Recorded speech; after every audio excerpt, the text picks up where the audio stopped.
Uma alegria muito grande estar com os irmãos mais uma vez. Irmãos, cada vez que eu venho pregar, parece que o frio na barriga aumenta. Eu não sinto mais frio na barriga, agora é um gelado na barriga, né?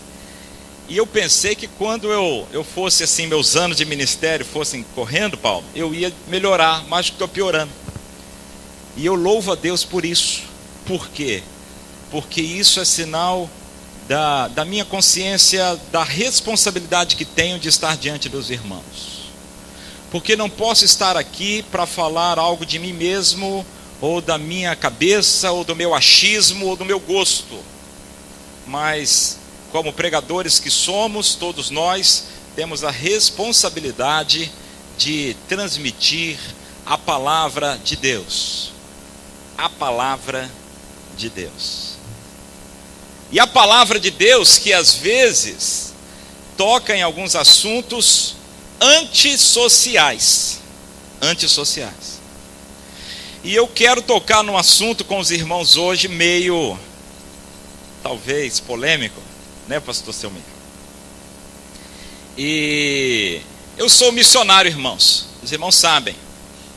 E quando a gente anda esse Brasil inteiro falando de missões, e falando de plantação de igrejas, e falando de evangelizar, e vamos avançar, e vamos multiplicar discípulos, e vamos multiplicar igrejas. Eu estive recentemente no Acre, e lá no Acre nós perdemos praticamente todas as igrejas. Igrejas que Missões Nacionais plantou por seus missionários, ou melhor, as igrejas batistas do Brasil plantaram aquelas igrejas via Missões Nacionais, e perdemos aquelas igrejas. Perdemos. O G12 chegou e passou o rodo, desculpe a expressão, e levou tudo. Perdemos patrimônio, perdemos gente, perdemos liderança, e estamos agora recomeçando o trabalho batista no Acre. Ainda há 18 ou 20 igrejas batistas no estado, e com essas igrejas nós estamos recomeçando o trabalho e apoiando a convenção ali. Por que eu digo isso?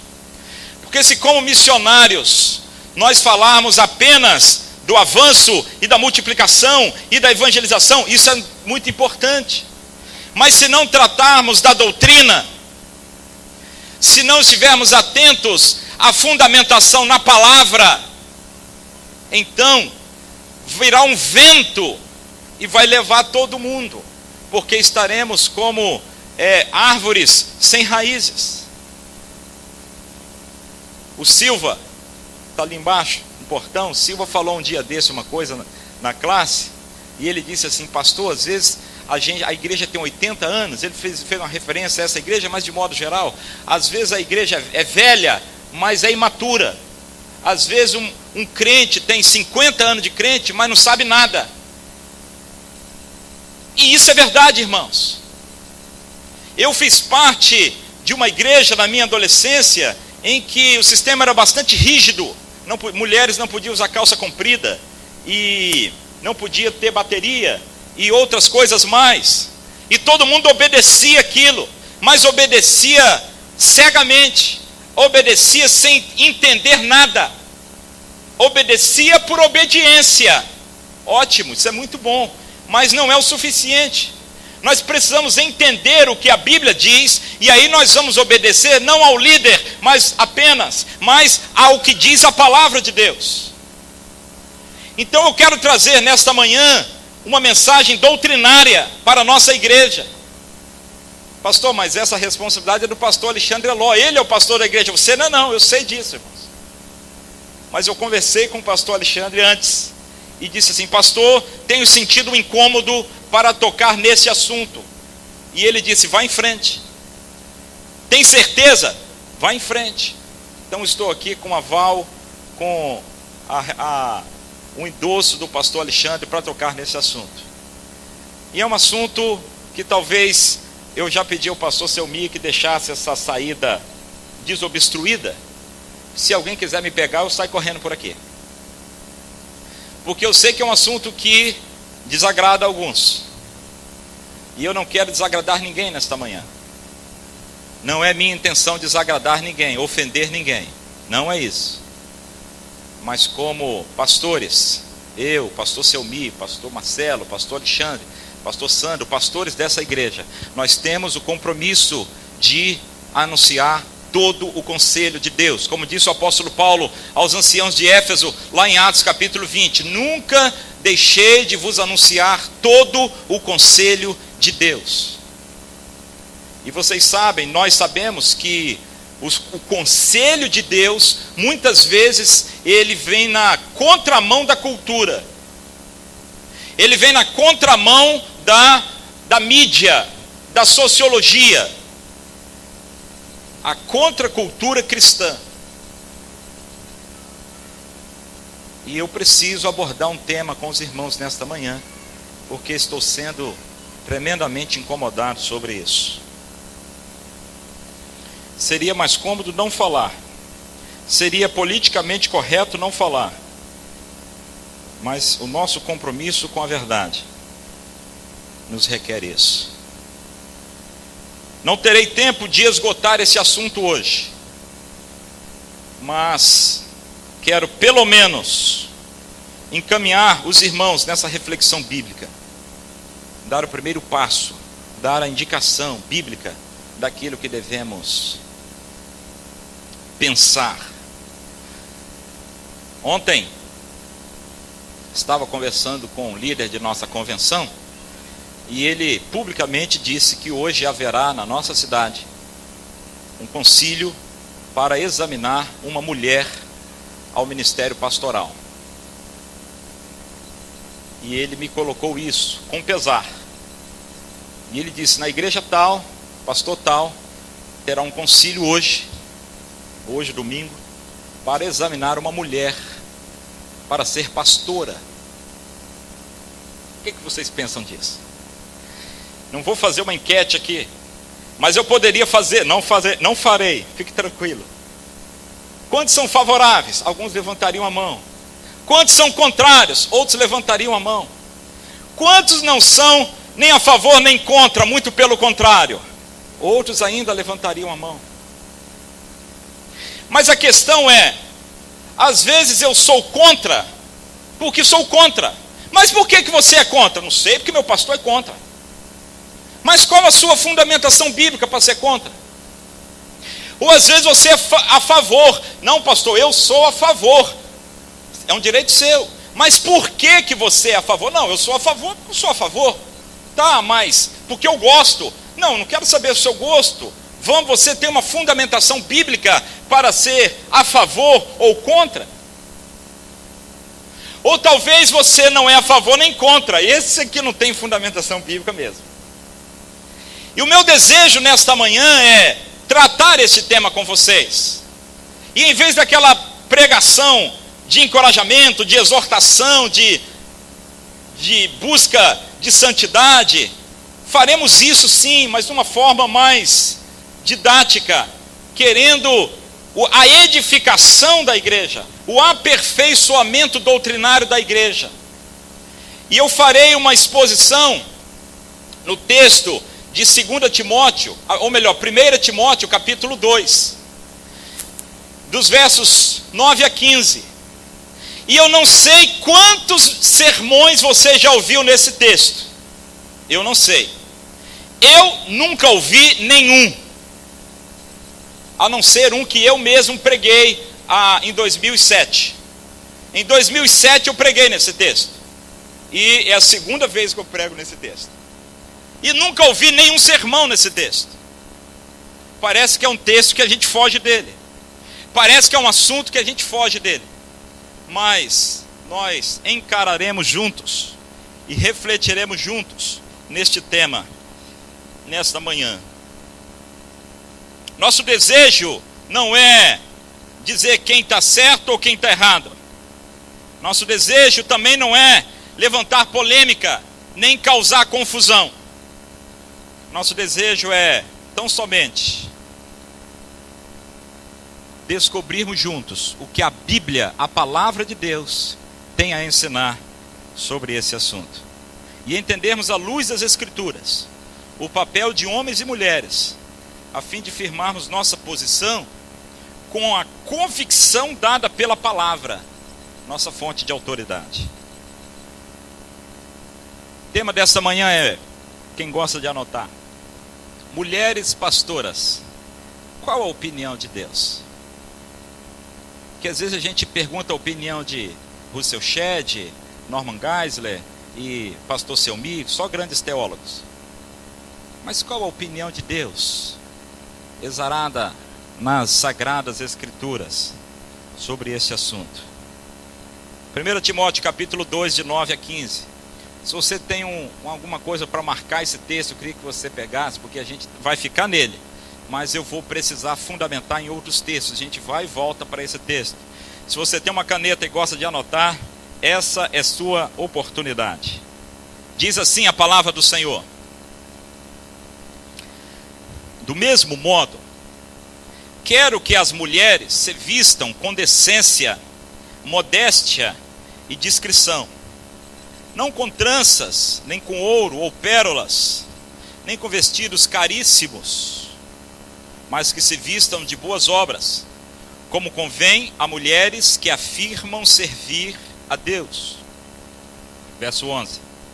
A mulher deve aprender em silêncio, com toda submissão, pois não permito que a mulher ensine, nem que exerça autoridade sobre o homem, mas que esteja em silêncio, porque Adão foi criado primeiro e Eva depois, e Adão não foi enganado, mas a mulher é que foi enganada e caiu em transgressão.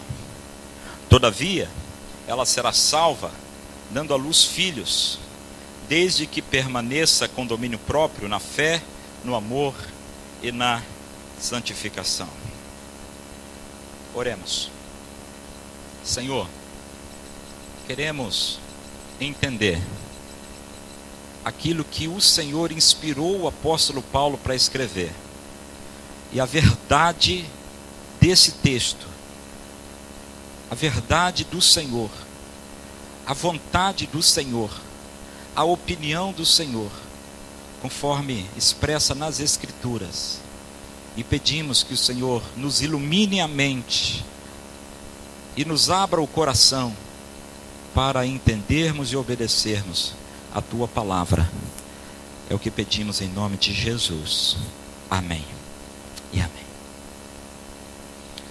Vamos dar uma olhada na carta 1 a Timóteo. Vamos dar uma olhada em toda a carta. O apóstolo Paulo é o autor da carta.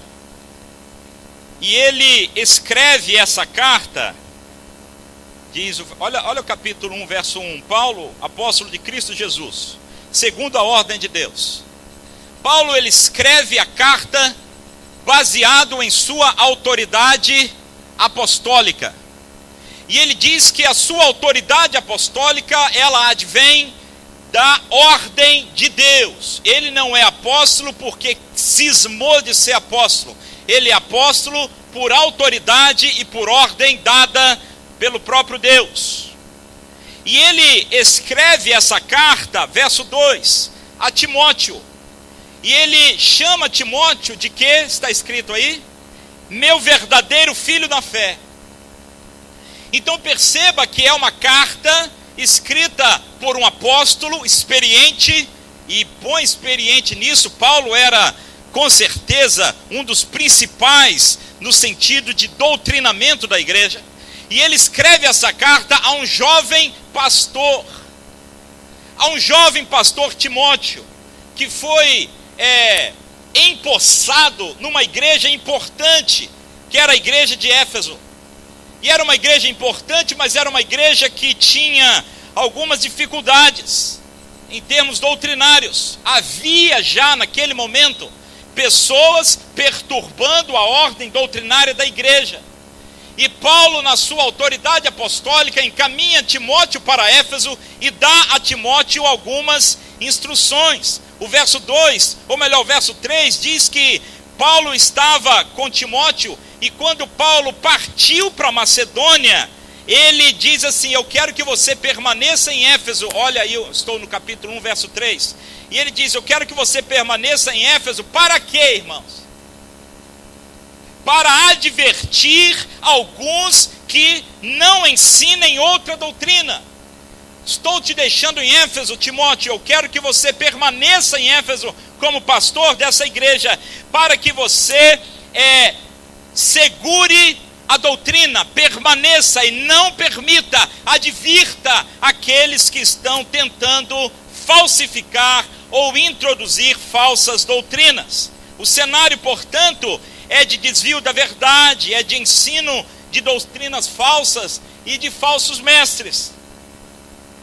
E o propósito de Paulo ao enviar essa carta, ele é muito claro, ele é muito explícito, porque ele diz no texto que lemos, que é para que o jovem pastor Timóteo não se intimidasse diante dos falsos profetas, dos falsos mestres e dos falsos ensinos, mas que ele permanecesse firme e zelasse pela sã doutrina.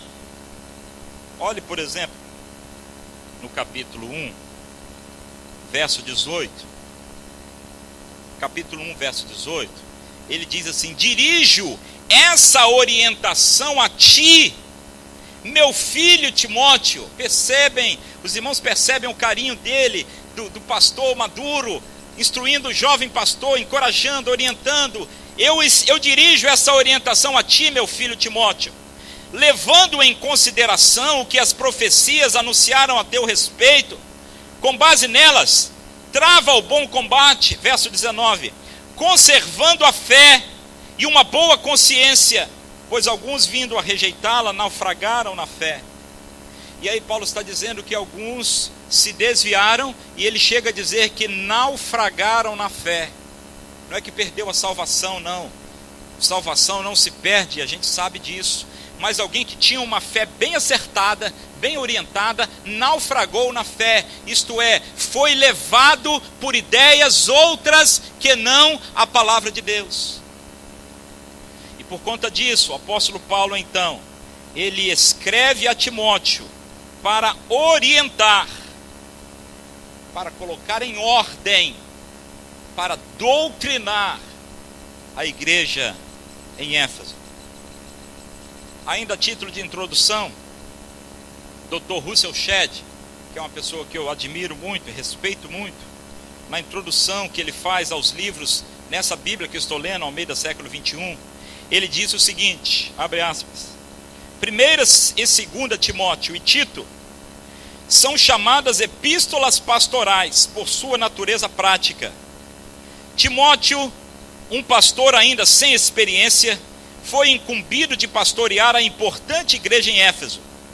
Paulo, seu pai espiritual, escreveu para dar-lhe alento e instruí-lo em relação a questões práticas como adoração pública, qualificação dos oficiais da igreja e a advertência do ensino falso. Fecha aspas.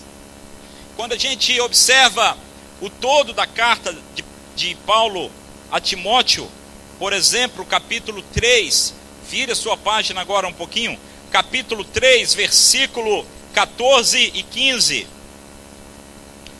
nos diz o seguinte, 1 Timóteo 3, 14 e 15, mesmo esperando encontrar-te em breve, escrevo-te estas coisas para que, se eu demorar, saibais como se deve proceder na casa de Deus, que é a igreja do Deus vivo, coluna e alicerce da verdade. Paulo, de modo explícito, declara o propósito de sua carta, como se deve proceder na igreja de Éfeso, é isso? É a igreja de Éfeso que ele se restringe? Não, ele diz, a igreja de Deus, coluna e firmeza da verdade. E Paulo, então, introduz no capítulo 1, vamos fazer agora um panorama bem rápido. Volta aí, no capítulo 1, ele se apresenta, ele diz o propósito da carta, ele apresenta o cenário de falsas doutrinas e ele encoraja Timóteo a permanecer firme. No capítulo 2, Paulo trata dos crentes, os membros da igreja, homens e mulheres, e como eles devem se comportar no culto e na vida. No capítulo 3, Paulo trata dos oficiais da igreja, pastores e diáconos, suas qualificações e seu modo de se portar. No capítulo 4, vai passando aí, é uma panorâmica aqui, só para a gente se situar. No capítulo 4, Paulo trata dos apóstatas, do verso 1 até o 5. E do 6 ao 16, ele trata da fidelidade e diligência que Timóteo e nós pastores devemos ter, de permanecer fiéis diante da apostasia e das falsas doutrinas. No capítulo 5, de 1 a 16, Paulo trata dos idosos e das viúvas. Do capítulo 5, 17 a 25, Paulo ele volta a falar de pastores. E ele fala sobre dar honra ao pastor, ele fala sobre salário de pastor, ele fala sobre como receber acusações contra pastores, disciplina de pastores e a cautela antes de se consagrar alguém ao ministério pastoral. E no capítulo 6, por final, Paulo trata de deveres dos servos, escravos, o perigo da ganância e a avareza e uma exortação à piedade. Agora uma pergunta para os irmãos. Esta carta, ela tem valor para nós? Sim ou não? Essa carta, ela é inspirada por Deus com valor normativo de palavra de Deus para nós? Sim ou não? A gente vê que todos os capítulos, todos os versículos, a gente concorda, todo mundo concorda, não é palavra de Deus, não, isso é útil para nós, pastores, diáconos, avarentos, gananciosos e tal, a gente aproveita tudo. Mas esse trechozinho do capítulo 2, de 9 a 15, aí alguns dizem assim, não, isso não, isso era daquela época. Como que era daquela época e o restante todo é para hoje? Com que critério podemos dizer o que é para hoje e o que é daquela época? É claro que às vezes a palavra de Deus traz aspectos culturais e precisamos identificá-los, faremos isso hoje. Mas precisamos entender, identificar, ressaltar aquilo que são princípios e valores eternos e imutáveis. De modo que no todo da primeira carta a Timóteo, eu não posso destacar o capítulo 2 de 9 a 15 e dizer, isso não, isso era para aquela época. Não posso. Dentro de um todo da Bíblia, dentro de um todo da carta primeira a Timóteo, eu tenho que entender que esse texto também é palavra de Deus aplicável a nós hoje. Eu esqueci de dizer, mas depois que eu fizer essa reflexão com os irmãos, vou tentar reservar aqui uns 5 minutos para alguma pergunta que os irmãos queiram fazer. Eu fico muito tranquilo com as perguntas, porque eu sei que as perguntas são muito fáceis, difíceis são as respostas. Mas o pastor Selmi está aqui, né? E responde a todas as perguntas. Então, se você tiver aí alguma pergunta, anote para daqui a pouco. Voltando ao nosso texto propriamente, quero destacar em primeiro lugar atitudes apropriadas da mulher cristã. Atitudes apropriadas da mulher cristã. Esse é o primeiro ponto, são apenas 2, fique tranquilo. E esse primeiro ponto eu trago algumas partes. E a primeira atitude da mulher cristã é modéstia. Vamos entender isso. Verso 9, olha aí na sua Bíblia. Do mesmo modo, diz Paulo, quero que as mulheres se vistam com decência, modéstia e discrição. Ele começa dizendo do mesmo modo, porque ele acabou de dar orientações sobre os homens. Como os homens deveriam orar. Então ele dá instruções para os homens, e agora ele dá instrução para as mulheres. E ele diz que a mulher cristã, que a mulher de Deus, ela precisa ter uma atitude de modéstia.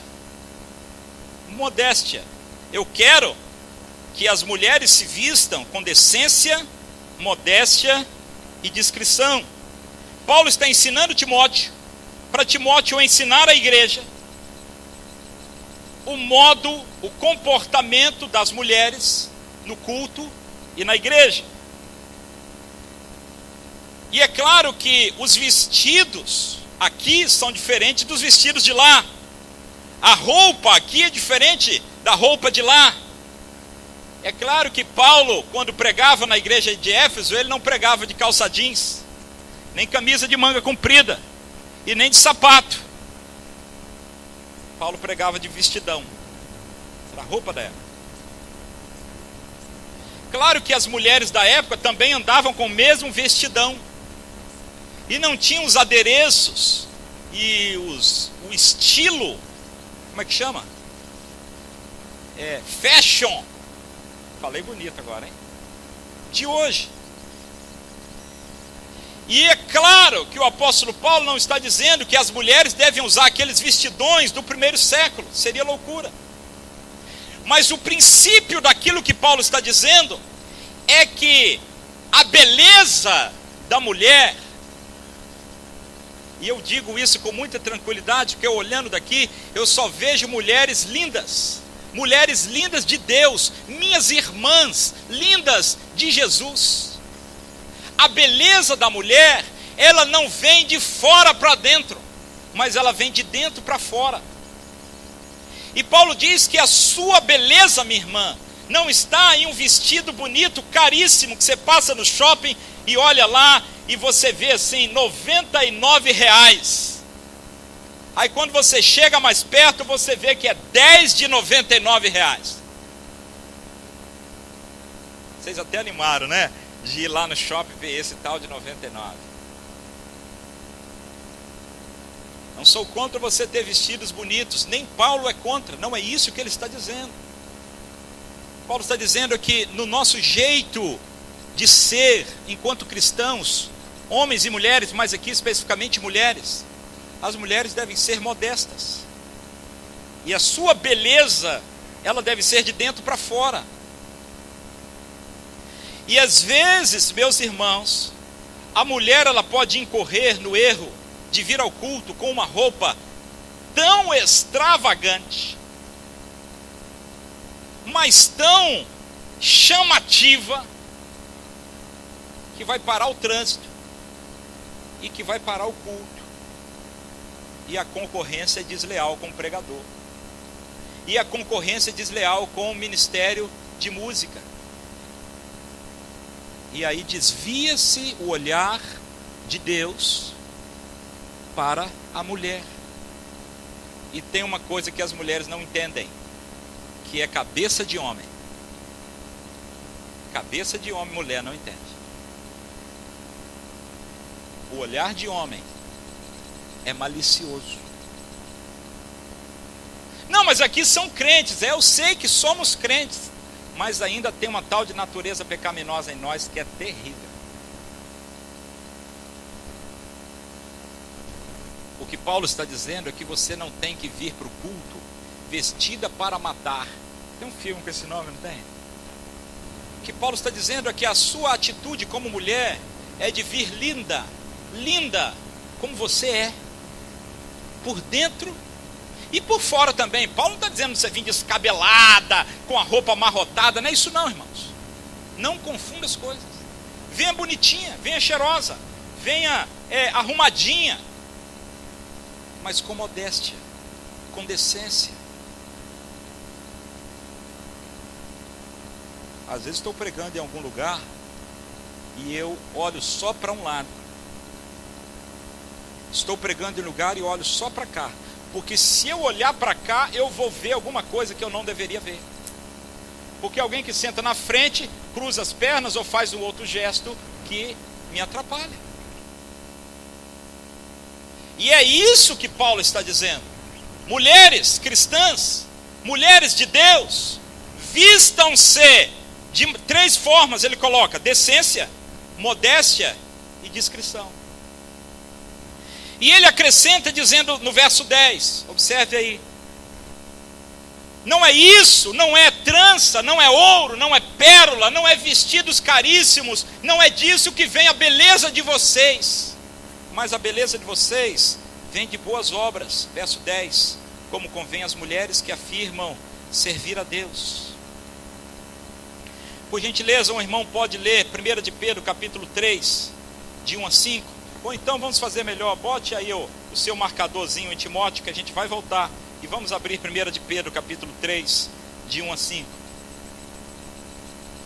O apóstolo Pedro diz assim, 1 de Pedro 3, de 1 a 5, ele diz assim: mulheres, do mesmo modo, cada uma... Acharam, irmãos? Deixa eu dar mais um tempinho. 1 de Pedro 3, de 1 a 5. Mulheres, do mesmo modo, cada uma de vós seja submissa ao marido, para que também alguns deles não obedeçam a palavra, que não obedece senão ao... irmão, deixa eu ler de novo. Mulheres, do mesmo modo, cada uma de vós seja submissa ao marido, para que também, se alguns deles não obedecem à palavra, sejam ganhos sem palavras, sem palavra alguma, pela conduta da sua mulher, ao observarem a vossa conduta pura e em temor. O que vos torna belas? Eu poderia pregar um sermão aqui, pastor Selmi, com esse tema. O que vos torna belas? Olha aí, Denise, bom para um chá. O que vos torna belas? Não deve ser o enfeite exterior, como as tranças dos cabelos, as joias de ouro ou o luxo dos vestidos, mas o íntimo do coração, com um espírito gentil e tranquilo, e que não perece e tem muito valor diante de Deus. Pois no passado as santas mulheres que esperavam em Deus também se enfeitavam assim e estavam submissas ao marido. Quando a gente vai em Provérbios capítulo 31, não precisa abrir agora, mas em Provérbios capítulo 31 a gente sabe que todo o capítulo 31 fala sobre a mulher virtuosa e como que ela é, e a beleza, o que as torna belas. Alguém então abra o 31, Provérbios 31, e leia só o versículo 30. Quem pode ler bem alto aí? Provérbios 31, só o versículo 30.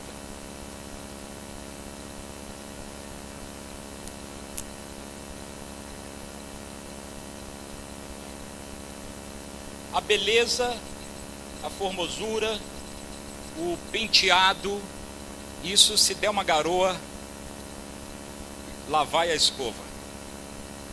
Mas o que está por dentro, isso ninguém tira de você. Isso ninguém tira de você. Às vezes eu estou vindo para a igreja, a Simone vai zangar de eu falar isso. Aí eu venho com o vidro aberto, né?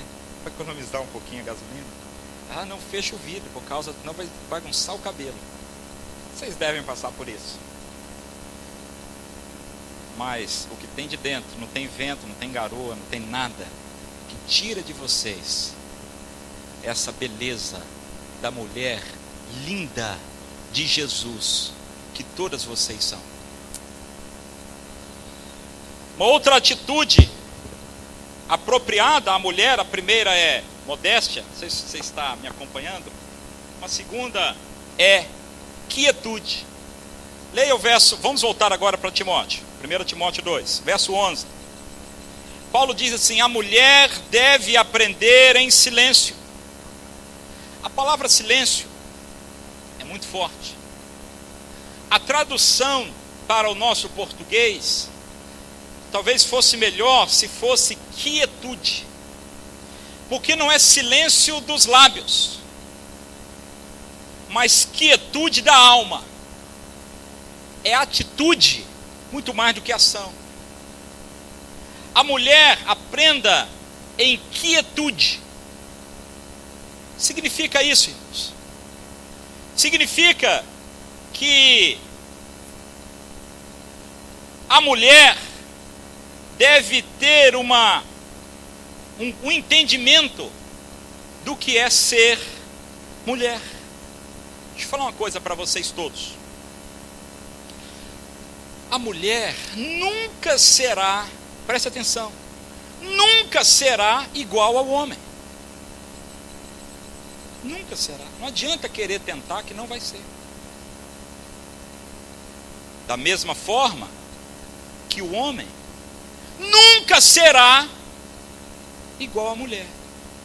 E graças a Deus por isso.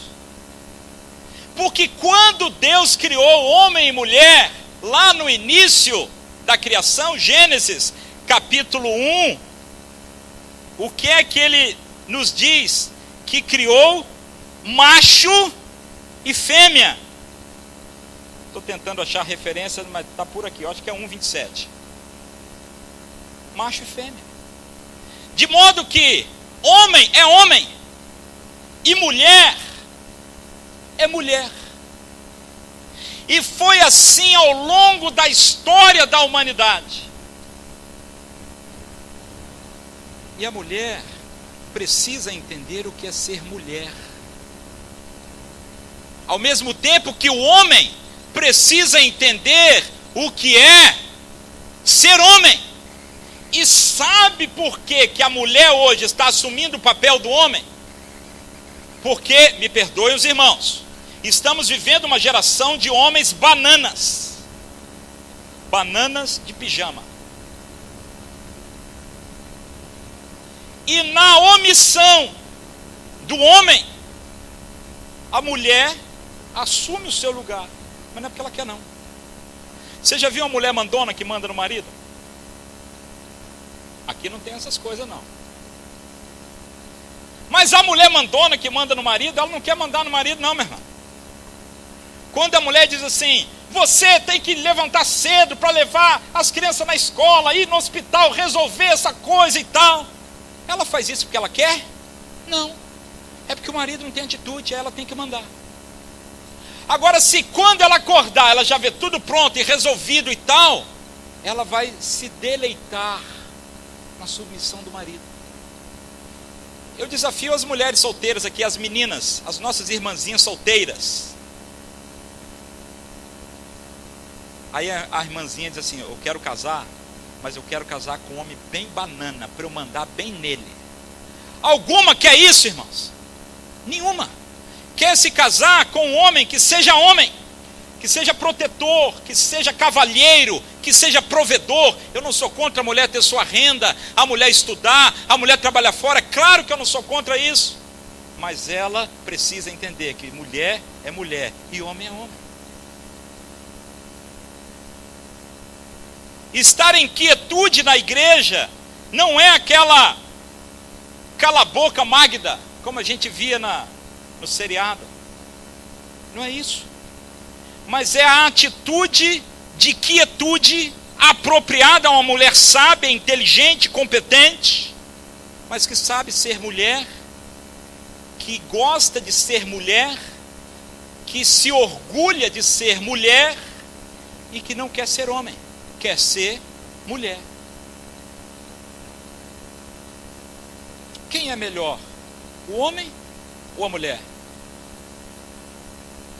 Não é essa a pergunta, não é essa a discussão, não se trata disso. O que nós queremos afirmar é que homens e mulheres se complementam. Aí a gente cai na sociologia. Há um movimento feminista. O que é que o movimento feminista apregoa? Que homens e mulheres são iguais. São iguais, irmãos. Homens e mulheres são iguais, direitos iguais, deveres iguais, funções iguais, não há diferença. Isso é o discurso feminista. Decorrente do discurso feminista vem o discurso LGBT. O que é que diz o discurso LGBT? A mesmíssima coisa. Homens e mulheres são iguais.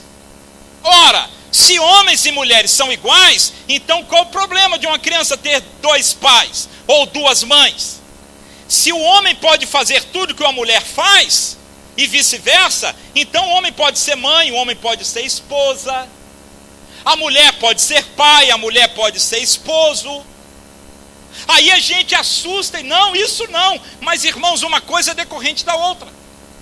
O pensamento feminista e LGBT deságua no igualitarismo, enquanto nós como cristãos defendemos o complementarismo.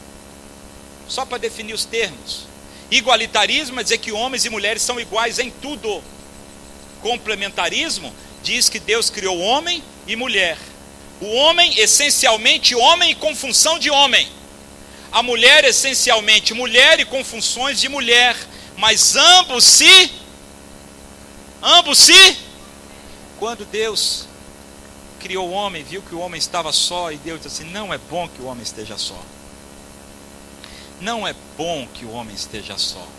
Lhe farei uma adjutora que seja idônea, isto é, que esteja diante dele, para que se complementem, se completem. Não se trata de quem é melhor nem quem é pior. Algumas coisas o homem é melhor do que a mulher. Eu não vou falar de dirigir não, tá, irmãos? Porque isso seria machismo, e eu não sou machista. Conheço mulheres que dirigem muito bem, e conheço uns homens que são ruins de roda que só. Mas algumas coisas o homem faz melhor do que a mulher. Por exemplo, se a gente tiver que desocupar aqui esse templo e vamos carregar todos os bancos e o piano lá para baixo, quem que nós vamos convocar, pastor Marcelo? Os homens. E as irmãs vão se sentir ofendidas por isso? Não. Porque o homem é burro de carga.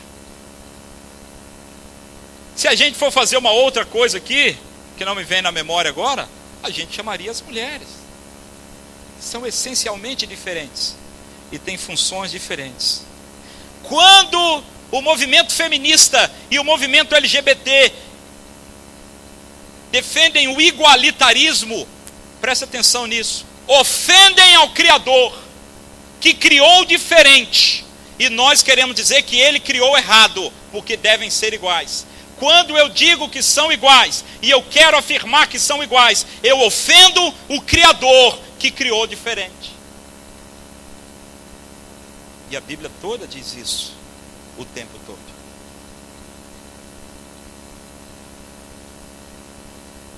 Qual o contrário de ser feminista?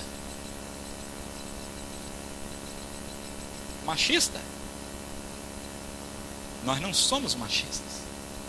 Machista é aquela religião lá que a mulher não pode falar nada, que a mulher não pode mostrar o rosto, que a mulher não é valorizada, que a mulher não tem direito de nada.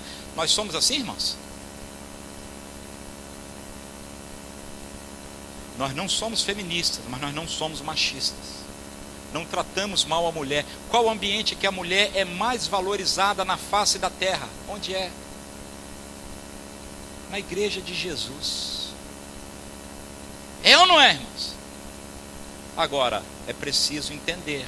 E é para isso que Paulo estava escrevendo a Timóteo, para colocar em ordem, para advertir os falsos mestres, para que saiba como convém se portar na igreja de Deus, o papel de cada um. Deixa eu ir adiante. Jesus valorizou a mulher. Os apóstolos valorizaram a mulher. A igreja valoriza a mulher. Mas a melhor maneira de valorizar a mulher, a maior honra que pode se dar a uma mulher, é reconhecê-la como mulher, tratá-la como mulher e exaltar a sua feminilidade. E não querer impor uma masculinidade à mulher. É deixar a mulher ser mulher.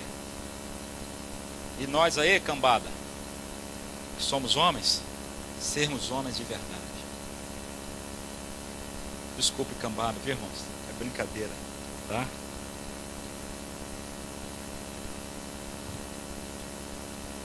Pedro, 1 de Pedro, mais uma vez, capítulo 3, verso 7, fala que, o irmão pode ler, por favor, que os homens devem cuidar das mulheres com um carinho, com um cuidado, com uma delicadeza, porque ela é diferente na essência. Quem pode ler? 1 de Pedro 3,7, bem alto.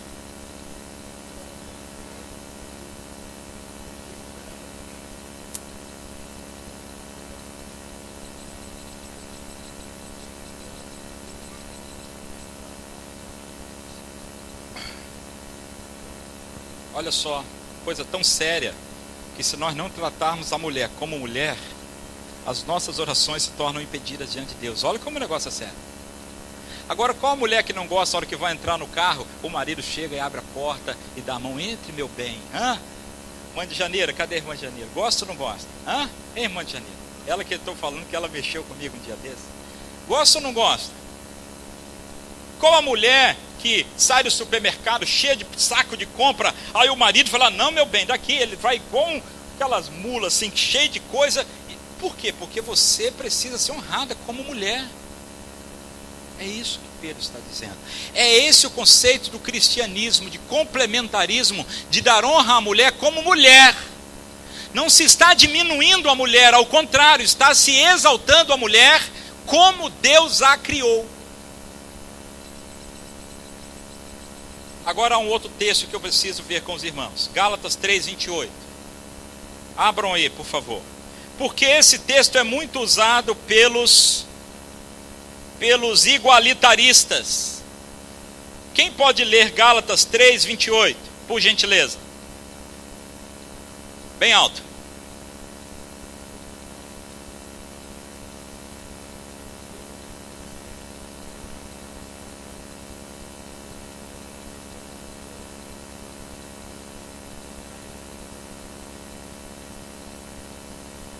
Viram aí? Não tem diferença nenhuma. Está escrito, não há diferença entre homem e mulher. Tudo que o pastor Samuel disse agora está errado, caiu por terra. Não há diferença. É isso, irmãos. Será que Paulo está maluco? Está se contradizendo? Paulo está dizendo que não há diferença entre homem e mulher, se ele acabou de dizer em outro lugar que há diferença. O que Paulo está dizendo aqui é que não há diferença para a salvação. Paulo está tratando de salvação. Ele diz assim, para ser salvo, não faz diferença se é grego ou se é judeu, se é servo ou se é livre, se é homem ou se é mulher. Para ser salvo, tem que crer em Jesus. É desse assunto que ele está dizendo. Ele não está dizendo que são iguais em essência, ele está dizendo que são iguais para a salvação. Simples assim. Simples assim. Mas alguns torcem esse texto, dizendo que o homem é igual à mulher, e a mulher é igual ao homem. E aliás, essa história é velha, né? Do diabo querer torcer a palavra de Deus. Lá no jardim, ele diz assim, você mulher pode ser igual a Deus. Olha só, lá ele quis que fosse igual a Deus. Vocês podem ser iguais a Deus. Percebe que esse discurso, essa estratégia antiga, irmãos?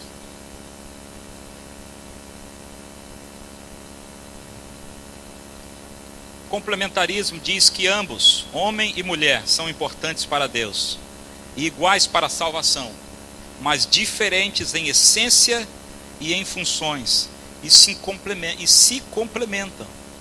Ambos são melhores juntos.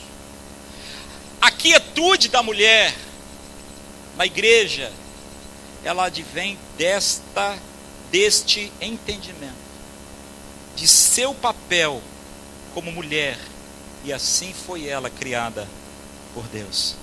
Mas há uma outra atitude que é a submissão, que o verso 11, 1 Timóteo 2, nosso texto base 11, diz, a mulher aprenda em quietude, mas também com toda submissão. Tem gente que tem vontade de rasgar essa parte da Bíblia, né? Eu espero que ninguém tenha arriscado isso aí. Mas irmãos, o que o texto está dizendo no verso 11 e também no verso 12 é que a mulher deve se portar com submissão e não exercer autoridade de homem ou sobre o homem. Então por que a mulher não pode ser pastora? Porque a função de autoridade no lar e na igreja, desde a criação, foi dada ao homem.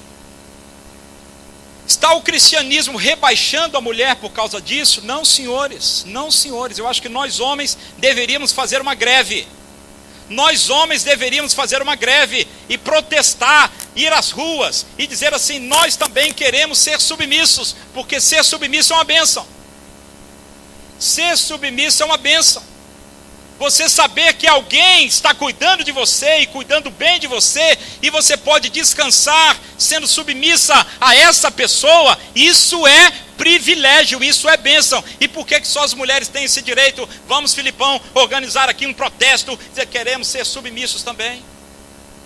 Mas esse conceito de submissão, ele foi invertido nessa sociedade moderna, pós-moderna, mentirosa, que diz que submissão é encargo, é peso, e não é.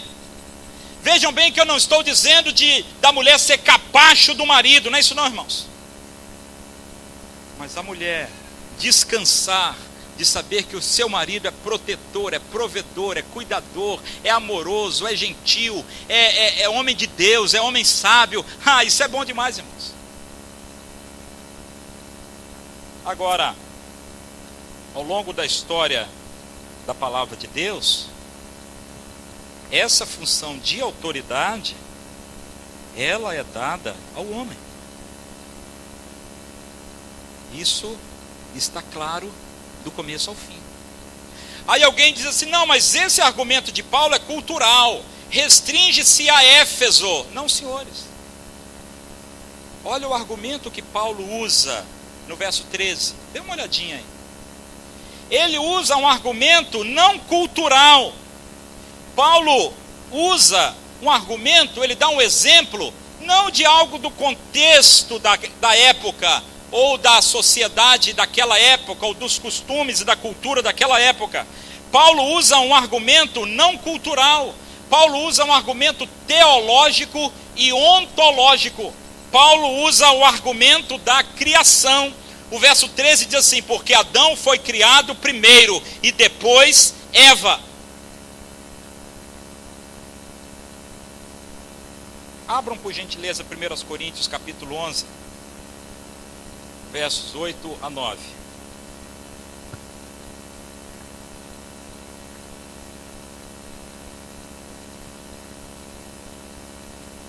Coríntios capítulo 11, versos 8 a 9. Porque o homem, acharam?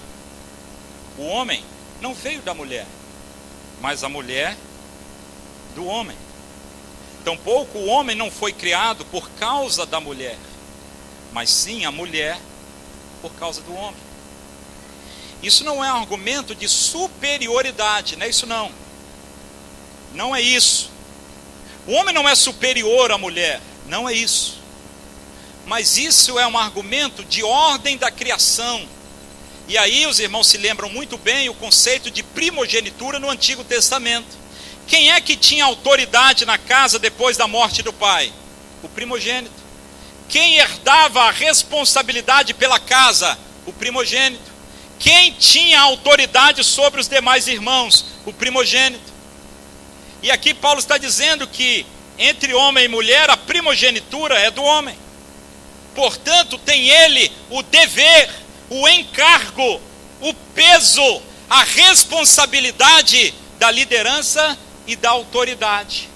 Por isso que nós vamos fazer greve. Dizer assim: por que só os homens que têm esse encargo todo? E as mulheres vão celebrar. Glória a Deus. Deus é bom, Deus honrou a mulher mais do que o homem, porque é uma bênção ser submissa ao marido. Quando você tem um marido bom, aí é outra história. Agora os versículos 11, ainda em 1 Coríntios capítulo 11, os versos 11 e 12 diz assim: no Senhor, porém, nem a mulher é independente do homem, nem o homem é independente da mulher, pois assim como o homem veio, assim como a mulher veio do homem, assim também o homem nasce da mulher, mas tudo vem de Deus. Ainda que tenham papéis diferentes, ainda que na essência sejam diferentes, ninguém é superior ao outro, todos somos iguais em importância e nos complementamos em nossas tarefas, mas temos tarefas e papéis diferentes. Os irmãos estão entendendo? Aí eu digo assim: mas então por que, pastor Samuel, que a mulher não pode ser pastora? Porque o papel de pastor é papel de autoridade na igreja. E a Bíblia é clara em dizer que essa autoridade, essa liderança, foi conferida a quem? Ao homem. Esse encargo, esse peso, essa responsabilidade foi dada ao homem, porque na essência Deus fez o homem, criou macho e fêmea, e o macho ele preparou para essa responsabilidade, não a fêmea. Não há desprezo nenhum aqui, irmãos, pelo amor de Deus.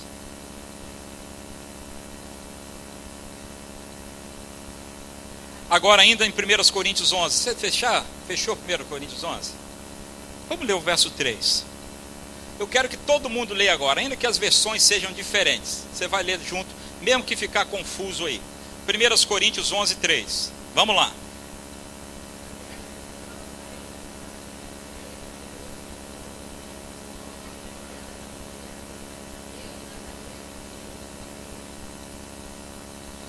Perceberam que há uma hierarquia? Deus Pai é o cabeça de Cristo. Cristo é o cabeça do homem. E o homem é o cabeça. Irmãos, se você, minha irmã, achar que é desprestígio ser submissa, saiba que o homem também é submisso a Cristo. E saiba que Cristo também é submisso a quem? O que é que diz Filipenses capítulo 2? Que ele foi obediente até o quê? Ele obedeceu o Pai, ele se submeteu ao Pai, ele reconhece a autoridade do Pai. E aqui em 1 Coríntios capítulo 11, verso 3, fica muito claro, olha aí na sua Bíblia, a mulher, ela se submete ao marido, o marido se submete a Cristo, Cristo se submete ao Pai. E essa ordem de submissão, de hierarquia, de autoridade, ela não é pejorativa, mas ela reflete a vontade objetiva de Deus para nós. E quando nós desobedecemos, nós estamos pecando contra Deus. E isso é muito sério. Quando nós nos rebelamos contra esta autoridade que Deus constituiu, nós não estamos agradando a Deus. Nós não podemos dizer que estamos agradando a Deus. Vejam os irmãos que eu não estou colocando aqui nada da minha cabeça. Estamos estudando o texto da palavra de Deus. Volte agora para o nosso texto base. Qual é o texto base? 1 Timóteo 2. Agora olha o 14. O 13 é o argumento da criação. O 14 é o argumento da queda. A queda é um argumento cultural restrito a Éfeso. Irmãos, a queda, a queda da humanidade é um argumento cultural restrito à igreja de Éfeso? Claro que não. É teológico, é ontológico, é da humanidade toda, de todos os tempos. E no verso 14 diz assim: e Adão não foi enganado. Rapaz, que negócio diferente isso aqui. Adão não foi enganado. Como assim não foi enganado? Mas a mulher é que foi enganada e caiu em transgressão. Irmãos, quando é que a humanidade caiu?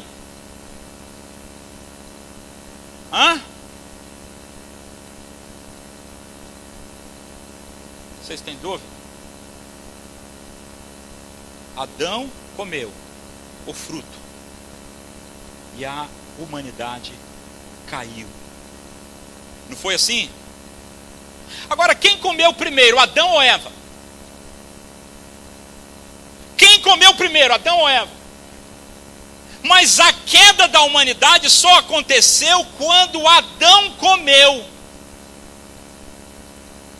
O texto de Gênesis, ele é claro. Eva comeu e também deu ao seu marido. Quer dizer, primeiro ela comeu e depois Adão comeu. Mas em Romanos capítulo 5, abram aí, irmãos, eu não quero que vocês confiem na minha palavra, eu quero que vocês olhem o texto bíblico. Romanos capítulo 5, verso 12, o apóstolo Paulo, tratando sobre o primeiro Adão, o segundo Adão, ele diz assim: portanto, assim como o pecado entrou no mundo por um só, por um só homem. Que homem é esse? Ele poderia ter dito assim: assim como o pecado entrou no mundo por uma mulher, mas não foi pela mulher, foi pelo homem. Ainda que Eva comesse antes de Adão, o pecado entrou no mundo quando Adão comeu. Por que isso, irmãos? E isso é antes da queda. Vejam que é o propósito de Deus antes da queda da humanidade. Isso nos mostra que a responsabilidade é do homem, a responsabilidade espiritual, a liderança espiritual é do homem. E Adão poderia ter repreendido a sua mulher, ter exortado a sua mulher, mas ele não fez. Ele foi o quê? Coitado do Adão, banana.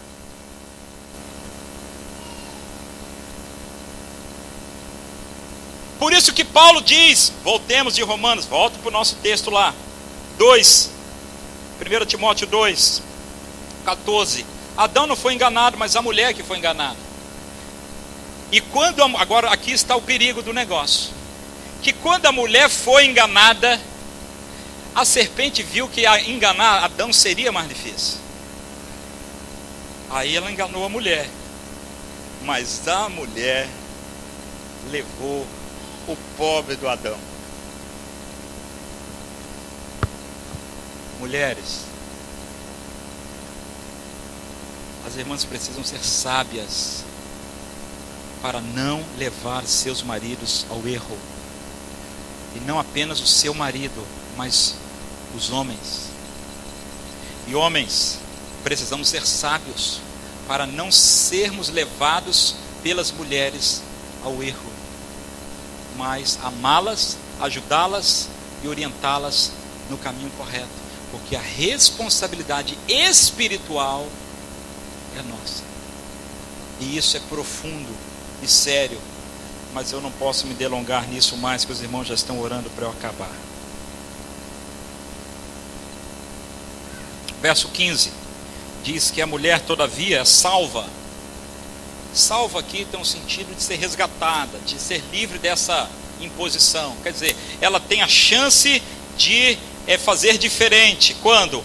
Quando ela dá à luz filhos. Porque quando ela dá à luz filhos, ela exerce autoridade sobre os seus filhos. Aí Paulo fala de uma exceção a essa questão.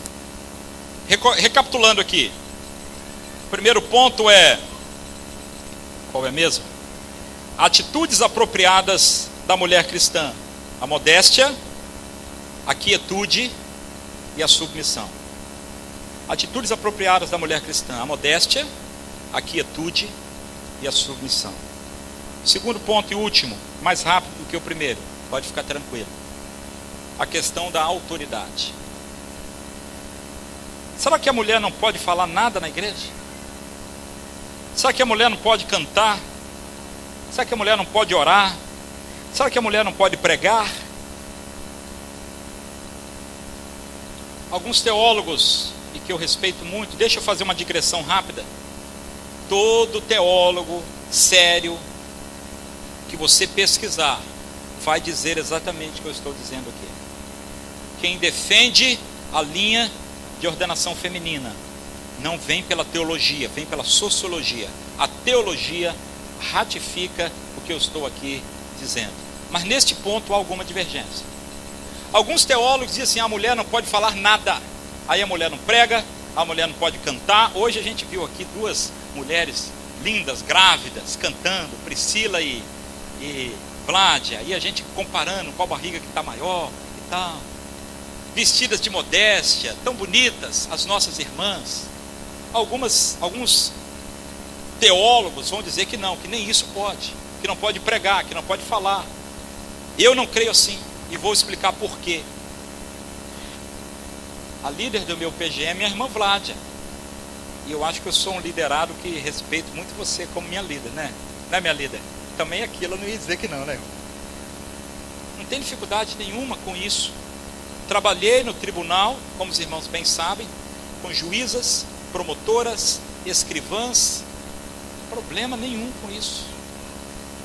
Mas autoridade espiritual e pastoral, isso a Bíblia define que é papel de homem.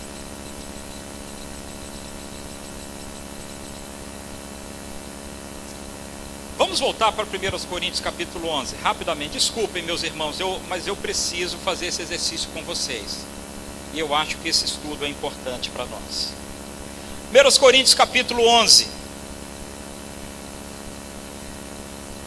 versos 5 e 6. Mas toda mulher que ora ou profetiza com a cabeça descoberta, desonra sua própria cabeça, pois é como se estivesse com a cabeça raspada. Mas, ou portanto, se a mulher não cobre a cabeça, então corte o cabelo também. Porém é vergonhoso para a mulher. Irmãos, o que é que Paulo está dizendo aqui?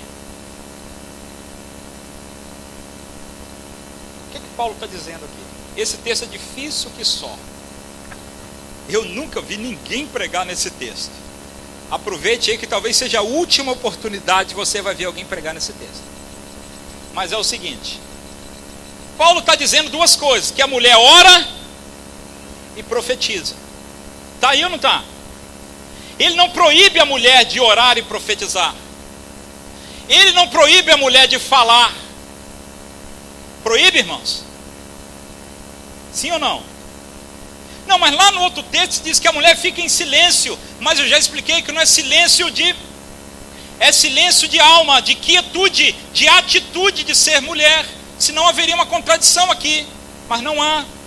Porque Paulo diz: a mulher que ora, ore. A mulher que profetiza, profetize. Mas faça isso usando o véu. Já viram a igreja do véu? Faça isso usando o véu. O que significa o véu na nossa cultura? Se você vir uma mulher andando na rua de véu, o que você vai pensar que ela é? Muçulmana. Ou então que fez quimioterapia. É ou não é? É. Na nossa cultura, aqui é um elemento cultural. Na nossa cultura, o véu significa submissão? Não. Não. Mas naquela cultura, o véu significava um símbolo de submissão ao marido. Paulo está preocupado com véu? Claro que não. Paulo está preocupado com submissão, com posição de autoridade. E aqui, Paulo está dizendo que a mulher que ora, ela pode orar, mas não exercendo autoridade, mas sendo submissa à autoridade. Estão entendendo? A mulher que profetiza, profetize, mas faça isso sendo submissa, sujeita à autoridade e não exercendo a autoridade. Estão entendendo, irmãos? Não há dificuldade nenhuma de uma mulher vir aqui, a irmã Vládia, deixa eu pegar a Vládia aqui como exemplo. A Vládia vir e ela canta, e ela ora, e ela fala, e ela prega. É uma bênção. Mas não exercendo autoridade pastoral. Aí inverteu o negócio. O que Paulo está dizendo é que a mulher, ela vai exercer o seu papel, o seu ministério. E eu não sou contra o ministério feminino. Eu sou contra mulheres pastoras. Porque ministério feminino é outra coisa. Tem muitos ministérios da mulher na igreja, mas muita coisa para a mulher fazer na igreja. E ela não precisa fazer alguma coisa que é exclusivo de homem. Então, Paulo diz que o que ela faz, deve fazer, sujeita à autoridade e não no exercício da autoridade. Voltando à questão da autoridade, Paulo não está dizendo que as mulheres não podem falar nada, mas que não podem estar em posição de autoridade, ou seja, elas podem orar, falar, mas submissa à autoridade pastoral e não exercendo-a. Eu já falei sobre Jesus e a maneira que Jesus valorizou a mulher. Me dê exemplos aí de momentos em que Jesus valorizou a mulher. Exemplo. A mulher samaritana, ele para ali, conversa com aquela mulher, a mulher fica até boba de ver como que Jesus deu atenção para ela. Outro exemplo. A mulher adúltera, que a turma queria Jesus. Outro exemplo. Marta e Maria. Fala mais alto, Felipe. Marta e Maria. Outro exemplo. Aquela que tinha um fluxo de sangue. A Sirofenícia que chega com a filha endemoniada. E tantas outras que viviam com Jesus, Maria Madalena, que ele expulsou lá não sei quantos demônios. E essas mulheres andavam com Jesus, caminhavam com Jesus. Há um texto que diz de algumas mulheres que andavam com Jesus o tempo todo, serviam a Jesus o tempo todo. Dentre elas, Susana, dali que a gente escolheu o nome de Susane. Aí uma pergunta para vocês: por que Jesus não chamou nenhuma mulher para ser apóstola? Por quê? Por causa da cultura. Cultura? Jesus estava aí para a cultura, irmãos. Jesus quebrou a cultura. Ele chamou um publicano, que é Mateus, e já era contracultural. Ele chamou um zelote, que também era extremo, era radical. Jesus não estava preocupado com cultura humana. Jesus estava preocupado em implantar o seu reino. Jesus não chamou mulher, não é por causa de cultura. Não, é porque seria difícil as mulheres andarem aquele período todo. Mas elas já andavam. A Bíblia diz que elas andavam com Jesus aquele tempo todo. Jesus ia para lá, elas iam tudo. Ia para outro, elas iam também. Por que é que Jesus não chamou mulher para ser apóstola? Dos 12, não poderia ser 6 homens e 6 mulheres, irmãos? Por que é que não chamou a mulher de Pedro? Junto com Pedro? Porque a autoridade espiritual da igreja é papel de homem, é responsabilidade de homem, é peso de homem, é trabalho de homem. Por isso Jesus não chamou nenhuma apóstola.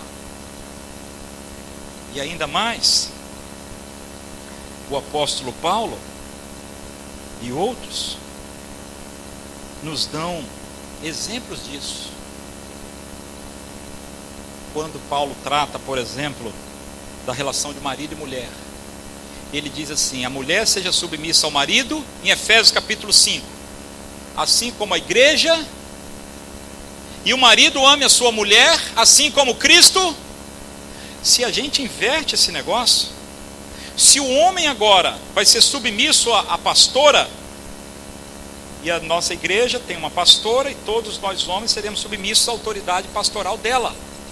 Invertir a ordem de Deus. Se eu invertir a ordem de Deus, esse versículo fica sem sentido. Porque se a mulher submissa a Cristo, a igreja submissa a Cristo, a mulher submissa ao homem, se eu inverto, então também Cristo vai ficar submisso à igreja. Vocês estão entendendo que loucura, que blasfêmia? Se eu digo que o homem será submisso à mulher na igreja, então eu estou dizendo que Cristo será submisso à igreja. Há uma blasfêmia. Estou quase terminando, irmãos. O último texto que eu quero ler é a continuação de 1 Timóteo capítulo 2. Já discutimos o 9, o 10, 11, 12, 13, 14 e 15, amém? Já vimos um por um? Agora vamos ler o capítulo 3, a sequência. O capítulo 3, de 1 a 7. Só vou ler. Quem pode ler para mim? Felipe, fica de pé aí, Filipão. Leia com a voz de trovão que Deus te deu aí. 1 Timóteo capítulo 3, de 1 a 7, que é exatamente a continuação do texto que nós estamos estudando. Por favor.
Paulo dá uma lista de 14 critérios de quem pode ser pastor.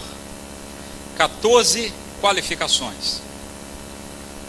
Algumas se encaixam para homens e mulheres, mas outras não. Por exemplo, marido de uma só mulher. Como que a mulher vai ser marido de uma mulher? Não, pastor, mas o que Paulo está dizendo aqui é que ele tem um cônjuge. Não, não é isso que Paulo está dizendo, não. O que está escrito aqui é que ele seja marido de uma só mulher. Você quer algo mais explícito do que isso? Ele diz, apto para ensinar. Ele acabou de dizer há 2 ou 3 versículos atrás que ele não permite que a mulher ensine. E agora ele diz que o pastor deve ser apto para ensinar. Quer mais explícito?